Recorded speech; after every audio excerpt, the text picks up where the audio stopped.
Hello दोस्तों, welcome to Indian immigration YouTube channel. This is Gaurav. आज की इस वीडियो में मैं बात करने जा रहा हूँ Australia PR option for accountants and finance managers. Video को शुरू करूँ इससे पहले अगर आपने हमारे यूट्यूब चैनल को सब्सक्राइब नहीं किया तो प्लीज़ डू सो। इसके अलावा बेल आइकन जरूर दबाएं ताकि हम जब भी कोई नई वीडियो लेके आएँ तो आपको जो है उसके अपडेट्स मिल सकें। तो गैस, अगर आप भी ऑस्ट्रेलिया में एज एन अकाउंटेंट अपनी पीआर डालना चाहते हैं या फाइनेंस मैनेजर अपनी पीआर डालना चाहते हैं तो उसके 3 डिफरेंट स्टेप्स होते हैं। पहला स्टेप होता है कि आपको जो है अपनी स्किल असेसमेंट लेनी होती है, positive skill assessment from relevant assessing body. दूसरा होता है कि आपको डीएचए के साथ जो है अपनी यूआई लॉन्च करनी होती है। इसके अलावा कुछ जो स्टेट्स हैं वो आपको आरओआई लॉन्च करने के लिए भी बोलते हैं। तीसरा स्टेप होता है कि आपको जो है अपना वीज़ा लॉन्च करना होता है जब आपका जो है नॉमिनेशन अप्रूव हो जाता है, जहाँ आपको जो है वीज़ा लॉन्च करने के लिए इनविटेशन आ जाता है। तो सबसे पहले हम असेसिंग बॉडीज़ की ही बात कर लेते हैं स्किल असेसमेंट के लिए। तो ऑस्ट्रेलिया में 3 डिफरेंट असेसिंग बॉडीज़ है फॉर अकाउंटेंट्स, जिससे जो है आप अपनी स्किल असेसमेंट या अपनी एजुकेशन असेसमेंट जो है ले सकते हो। तो पहली जो है वो है सीपीए सर्टिफाइड प्रैक्टिसिंग अकाउंटेंट्स, दूसरी है IPA institute of public accountants और तीसरी है CAANZ यानी कि chartered accountants Australia and New Zealand. ये तीनों ही जो असेसिंग बॉडीज़ हैं उनकी रिक्वायरमेंट सेम है और जो तीनों ही असेसिंग बॉडीज़ हैं आपको अकाउंटेंट्स के लिए या फाइनेंस मैनेजर्स के लिए जो है स्किल असेसमेंट प्रोवाइड करती है।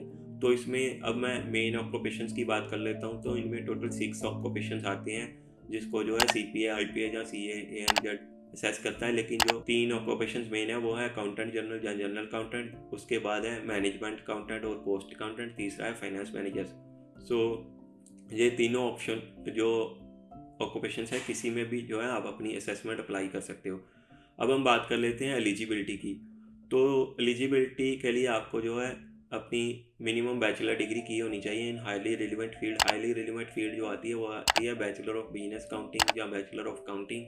इसके अलावा बैचलर ऑफ कॉमर्स या bachelor of commerce in honours, और इसके बाद मास्टर ऑफ कॉमर्स या मास्टर ऑफ प्रोफेशनल अकाउंटिंग, यानी कि फाइनेंस के रिलेटेड या कॉमर्स के रिलेटेड या अकाउंटिंग के रिलेटेड जो है आपकी डिग्री कंप्लीट की होनी चाहिए। इसके अलावा भी कभी कभी आपको सीपीए जो कुछ सब्जेक्ट्स जो है स्टडी करने के लिए बोल सकता है।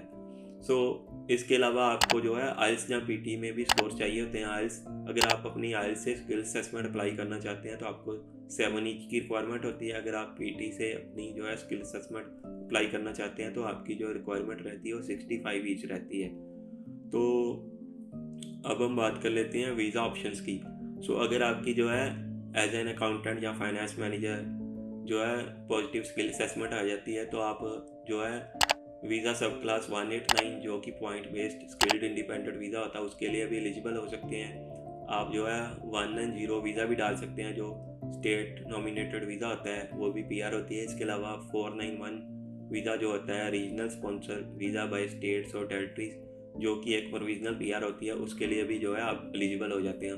क्योंकि ये जो अकाउंटिंग और फाइनेंस मैनेजर है, अकाउंटेंट का ऑप्शन है वो 189 और 190 वीज़ा सब क्लास के लिए अवेलेबल है, और जो फाइनेंस मैनेजर है वो 189 के लिए एलिजिबल नहीं है लेकिन वो 491 एंड 190 के लिए अवेलेबल है।